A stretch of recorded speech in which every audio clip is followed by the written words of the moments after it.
গুলো আছে এবং আরেকটা আছে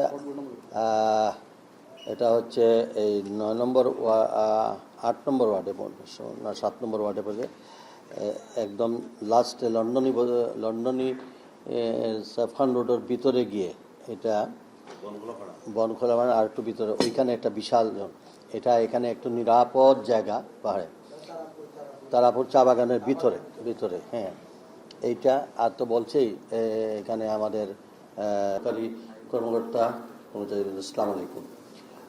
আমি আসলে যে কতটা পয়েন্ট এখানে আলোচনা হয়েছে এর মধ্যে বিশেষ করে ল অ্যান্ড অর্ডার ছিনতাই রাহাজানি এইসব বিষয়ে যে স্পটগুলো আমরা বলছি সেটা যেন আগামী এক সপ্তাহের মধ্যে যেন সেটা আমরা পজিটিভ রেজাল্ট দেখতে চাই, 1 নম্বর।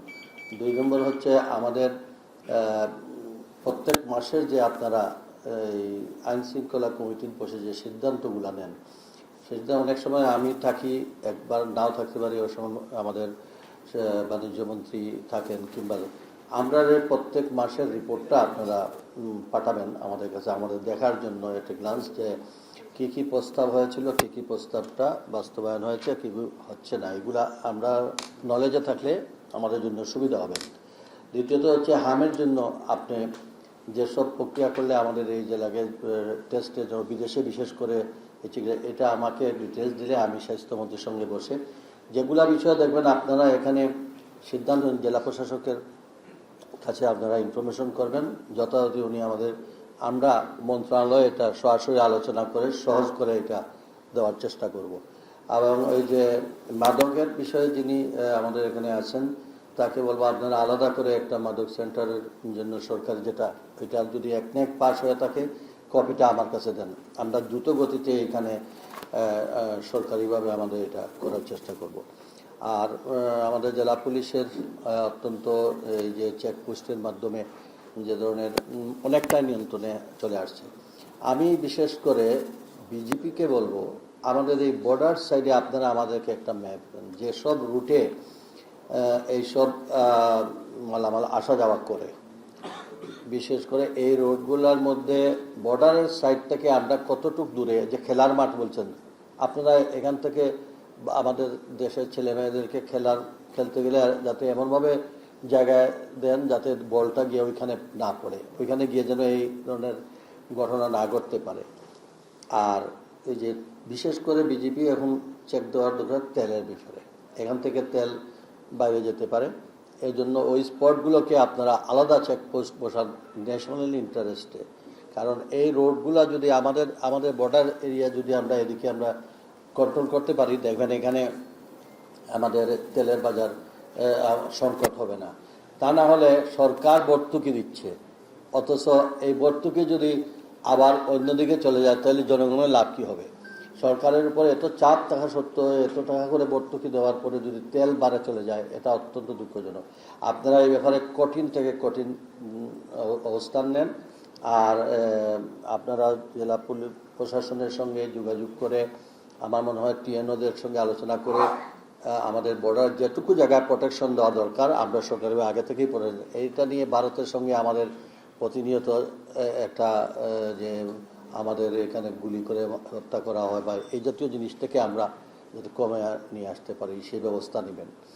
আমি আর বিশেষ কিছু বলতে চাই না। আমি মাননীয় প্রধানমন্ত্রী আগামী 30 তারিখ আসবেন, সেই 2 তারিখে আসবেন, সেটাকে কেন্দ্র করে শুধু প্রধানমন্ত্রী আসলেই আমরা সব ঠিকঠাক পাবো। প্রধানমন্ত্রী আসলে যে অবস্থান থাকবে, প্রধানমন্ত্রী চলে গেলেও যেন আমাদের সেই অবস্থান থাকে, আমরা সেইভাবে একটা জেলা দেখতে চাই। আমি আপনাদের সকলের সহযোগিতা কামনা করি। ইনশাআল্লাহ আমাদের এই মাত্র 1-1.5 মাস 2 মাস হয়েছে এই সরকারের, ইতিমধ্যে অনেকগুলো পজিটিভ দিক ইনশাআল্লাহ আগামী কয়েক মাসের মধ্যে এই সিলেট বিভাগে অনেক কিছুই ইনশাআল্লাহ দেখতে পাবেন। এয়ারপোর্টে ম্যাজিস্ট্রেটের আপাতত টেম্পোরারি একজন ম্যাজিস্ট্রেট দিয়ে জেলা প্রশাসক সহযোগিতা করবেন। আমি গিয়েই আমি এখানে একজন ম্যাজিস্ট্রেটের পোস্টিং করাইতেছি ইনশাআল্লাহ। আপনারা 1 সপ্তাহের মধ্যে ম্যাজিস্ট্রেট পেয়ে যাবেন ইনশাআল্লাহ। হ্যাঁ না আমি আজকে আপনাদের সকলের সুস্বাস্থ্য কামনা করে আপনারা ভালো থাকেন। আল্লাহ হাফিজ। মধ্যপ্রাচ্যের যুদ্ধবিরতি যেটি করছি আমরা, তার ফলে কিছুটা হলেও আশ্বস্ত হচ্ছেন বাংলাদেশের শ্রমিকরা।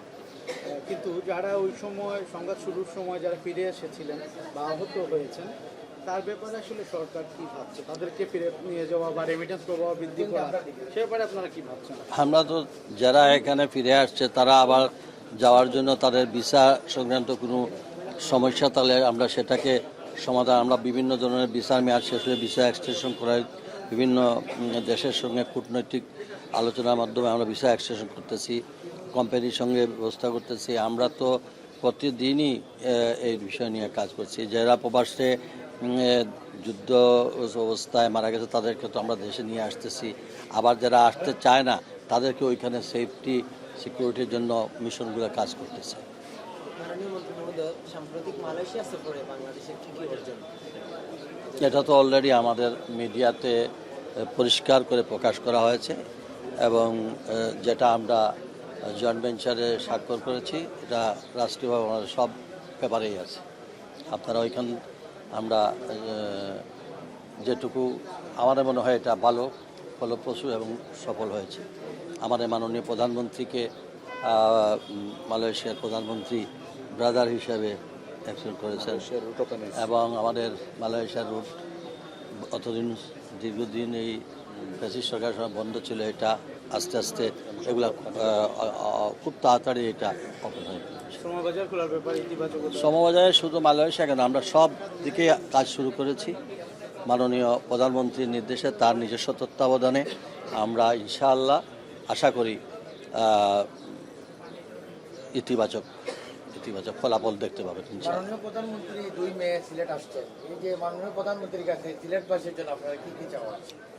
সিলেটবাসী আমাদেরই ম্যান্ডেট দিচ্ছিল যেসব বিষয় নিয়ে আমরা এখানের 6 জন সংসদ সদস্য সহ আমাদের সকল দাবি দেওয়াই আমরা পর্যায়ক্রমে ইনশাআল্লাহ। আর এখানে উনি তো সিলেটের কথা আর যে সমস্যা এটা তো মাননীয় প্রধানমন্ত্রী নিজেই তার নির্বাচনের আগেই উনি নিজেই বলেছেন। কাজে আমাদের বলা, আমরা আসছি লজিস্টিক সাপোর্ট দেওয়া, স্মরণ করে দেওয়া। মাননীয় প্রধানমন্ত্রী সব বিষয়ে অবগত আছেন। ইতিমধ্যে সড়কের ঢাকা সিলেট সড়কের সম্পর্কে অগ্রগতি হচ্ছে, আমাদের রেল লাইনের অগ্রগতি হচ্ছে, আমাদের বিমানবন্দরের সংস্কার কাজ হচ্ছে, আমাদের প্রবাসীদের জন্য এখানে প্রবাসী ভবন তৈরি করা হচ্ছে। অনেক কিছুই হয়ে যাবে, এর ভিতরে অনেক কিছু দেখবেন ইনশাআল্লাহ।